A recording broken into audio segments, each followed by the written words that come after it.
જય શ્રી કૃષ્ણ દર્શક મિત્રો, મારી યુટ્યુબ ચેનલ અમૃતવાણીમાં આપ સૌનું હાર્દિક સ્વાગત છે। નવરાત્રિના પ્રથમ દિવસે માતા શૈલપુત્રીની પૂજા કરવામાં આવે છે। આજે આપણે આ વિડીયોમાં વ્રત, વિધિ, કથા અને તેના મહિમાનું શ્રવણ કરીશું। જો આપને મારો વિડીયો પસંદ આવે તો ચેનલને લાઇક, શેર અને સબસ્ક્રાઇબ કરો, જેથી નવા આવનારા વિડીયોના નોટિફિકેશન તમને મળતા રહે અને મારા વિડીયો આપ સુધી તુરંત પહોંચી શકે। નવરાત્રિના પ્રથમ દિવસે માતા શૈલપુત્રીની પૂજા કરવામાં આવે છે। માં શૈલપુત્રીનું નામ સંસ્કૃત શબ્દ શૈલ પરથી આવ્યું છે। પર્વતરાજની પુત્રી શૈલપુત્રી કહેવાય છે। માતા શૈલપુત્રીને માતા સતી, દેવી પાર્વતી અને માતા હેમાવતી તરીકે પણ ઓળખવામાં આવે છે। માતાને પ્રથમ શૈલપુત્રી તરીકે પણ ઓળખવામાં આવે છે।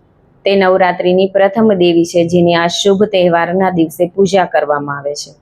પર્વતોના રાજા પર્વતરાજ હિમાલયની પુત્રી તરીકે માતાનો જન્મ થયો હતો।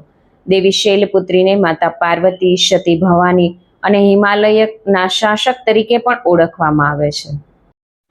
નવરાત્રિના પ્રથમ દિવસનું મહત્વ એ છે કે માં શૈલપુત્રીની પૂજાની શરૂઆત ઘટ સ્થાપન વિધિથી થાય છે। માતા શૈલપુત્રી પૃથ્વી અને તેમાં જોવા મળેલી સંપૂર્ણતા દર્શાવે છે। માતા શૈલપુત્રીને માતા પ્રકૃતિ પણ કહેવામાં આવે છે। પરિણામે માતા શૈલપુત્રી આ સ્વરૂપમાં પૂજાય છે।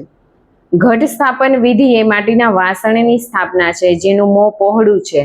પહેલા સપ્તમાત્રિકા નામની 7 પ્રકારની માટીના વાસણમાં રાખવામાં આવે છે।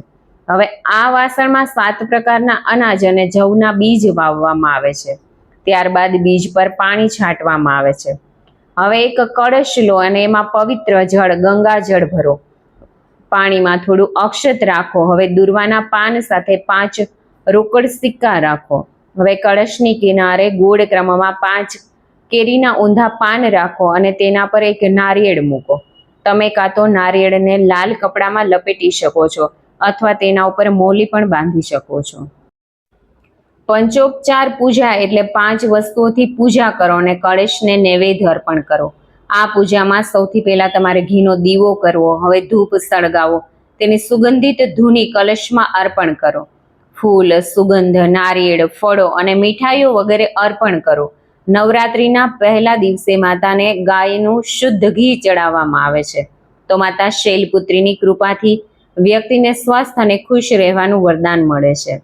નવરાત્રિના પ્રથમ દિવસે દેવી શૈલપુત્રીની પૂજા કરવામાં આવે છે। દુર્ગા સપ્તશતીનો પાઠ કરવામાં આવે છે। પુરાણોમાં કળશને ભગવાન ગણેશનું રૂપ માનવામાં આવે છે, તેથી નવરાત્રિમાં સૌથી પહેલા કળશ પૂજા કરવામાં આવે છે। કહેવાય છે કે માતા શૈલપુત્રીની કથા સાંભળવાથી વ્યક્તિને જીવનમાં સુખ સમૃદ્ધિ પ્રાપ્ત થાય છે। માં શૈલપુત્રીની પૂજામાં સફેદ રંગની વસ્તુઓનો ઉપયોગ કરો। સફેદ રંગમાં શૈલપુત્રીનો પ્રિય રંગ છે। સ્નાન કર્યા પછી સફેદ વસ્ત્રો પહેરો। પૂર્વ અથવા ઉત્તર તરફ મુખ કરીને પૂજાના સ્થાન પર લાલ કપડું પાથરીને મા દુર્ગાનું ચિત્ર સ્થાપિત કરો। માતા શૈલપુત્રીને કુમકુમ, સફેદ ચંદન, હળદર, અક્ષત, સિંદૂર, સોપારી, લવિંગ, નારિયેળ વગેરે વસ્તુઓ અર્પણ કરો। દેવીને સફેદ રંગના ફૂલ, રસગુલ્લા જેવી સફેદ મીઠાઈઓ અર્પણ કરો। પહેલા દિવસે માતાને પ્રિય ભોજનમાં ગાયના ઘીમાંથી બનેલી મીઠાઈઓ ચઢાવો। ધૂપ દીપક લગાવીને મા દુર્ગાના આ મંત્રની માળાનો જાપ કરો।